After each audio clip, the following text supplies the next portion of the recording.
The New Orleans Pelicans have had a very weird season this year. There's been the entire Zion drama looming over their heads since game 1. They started the season on like a historically bad pace starting 1 and 12. Things weren't looking great for them to say the least. But now here we are. The Pelicans have ended the season on a 35 to 34 run. And one of the biggest reasons they've been able to play 500 ball is the brilliance of Brandon Ingram. The Pelicans with Brandon Ingram this season have a record of 29 and 26, and without Ingram, they're 7 and 20. This alone shows the impact of Brandon Ingram on this Pelicans team this season. Ingram has been labeled a loser, a good stats bad team guy, and many things such as empty stats player. But in my opinion, Ingram has never really been that kind of guy, and the strides he has taken as a player this year make it only more clear.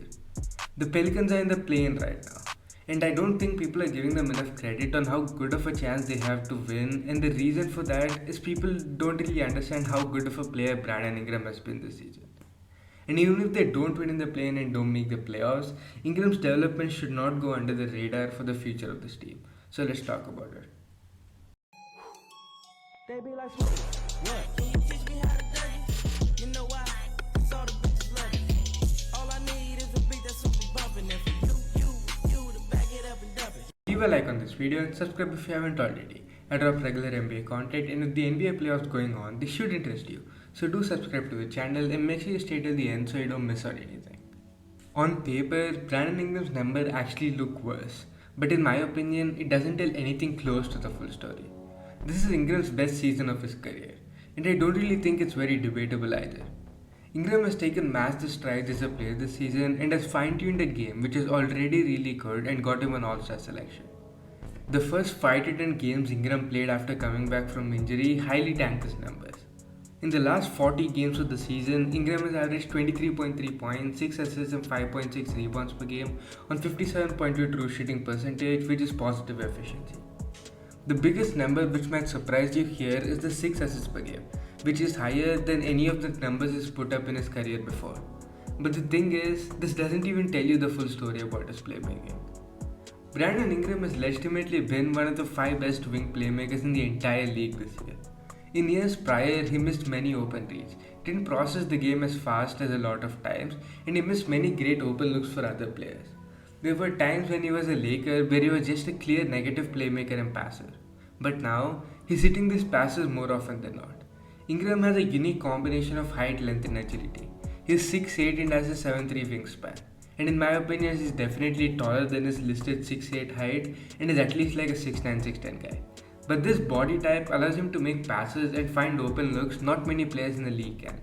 There are many players in the league at his position and size who are better at facilitating and playmaking a team in my opinion. He has genuinely developed into a guy who has started manipulating defenses with his movements, handles and eye movement. He's calling out sets and actions of opposing defenses for his teammates and is making manipulating defenses and generating looks for his teammates much easier. Ingram is a scorer. We all know he's a scorer, and that's what he's still best known for with the casual fan. But this season, I'd argue, his playmaking has been just as impactful, if not more impactful. Ingram drives to the rim 12 times per game. His gravity as a mid-range scorer and finisher in the restricted area forced a lot of help, opening up a lot of stuff for the Pelicans offense. His interior reads this season have been splendid, making great dump-off passes to guys like Valanciunas, finding cutters like Herb Jones regularly, or making a great kick-out to a guy like Jackson Hayes who's an incredible attacker off the catch. Devontae Graham has also been one of the biggest beneficiaries of Ingram's playmaking leap this season as he constantly gets a lot of passes through Ingram's gravity. Ingram this season has an offensive load which ranks in like the 95th percentile. He's a part of over 50% of the Pelicans plays when he's on the court this season, and that's just ridiculous. These are numbers and marks matched only by some of the most elite players in the league, and Pelicans look considerably worse when Ingram isn't on the floor offensively, and it isn't that surprising. A lot of credit also needs to be given to Willie Green, the Pelicans coach too, with the way he's been using BI offensively. The Pelicans run a lot of off-ball action and set a lot of screens so that BI can start off with his advantageous situation, which he more often than not converts. This helps both his playmaking and scoring. Usually the Pelicans run a pick and roll of these actions. Ingram and Valanciunas run 9.2 screens per game and they generate a ridiculous 1.15 points per possession of these actions. The fit between the both of them has been great to watch offensively. Ingram's great at scoring off these screens too, as he's shooting 50% on actions off screen.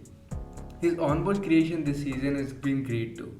61.4% of his field goal attempts are still self-created, and he's shooting a very healthy 48.2% on these, which is great when considering the difficulty of these shots. He averages the second highest field goal attempts from mid-range area out of any player in the entire league. And in the last 40 games, he's shooting a ridiculous 48.3% on 7.4 field goal attempts from mid-range. A lot of these shots are self-created as mentioned before.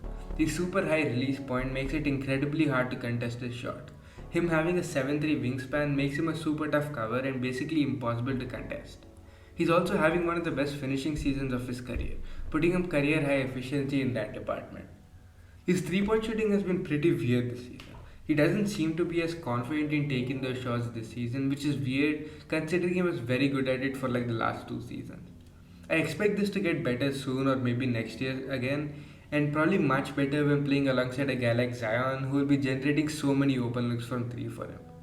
But he's so good at getting to his spots in the mid-range area by going off screens and punishing drop defenses, it doesn't really matter that his 3-point shooting has taken a dip this season.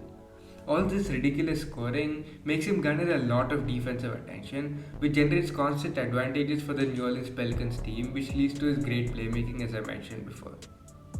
Ingram for the last 2 seasons was a very clear negative defender in my opinion, but this season he has taken massive strides on that end and has become a positive.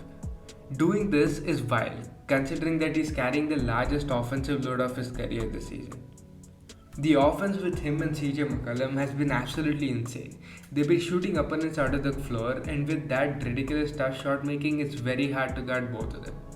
Which is the reason I think there's a very good chance they make it out of the play-in tournament. Ingram as a guy is usually just very quiet, and that is intentional, which is one of the biggest reasons he's so underrated. The whole narrative around the Pelicans as a team has completely made Ingram's development on both ends go under the radar.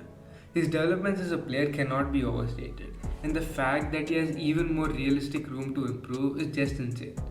I cannot wait for Zion to come back, because this version of Brandon Ingram alongside one of the best scorers in the league sounds absolutely insane, along with all the complementary pieces the Pelicans have gathered. And with that, we've come to the end of the video. Be sure to leave a like and subscribe if you haven't already.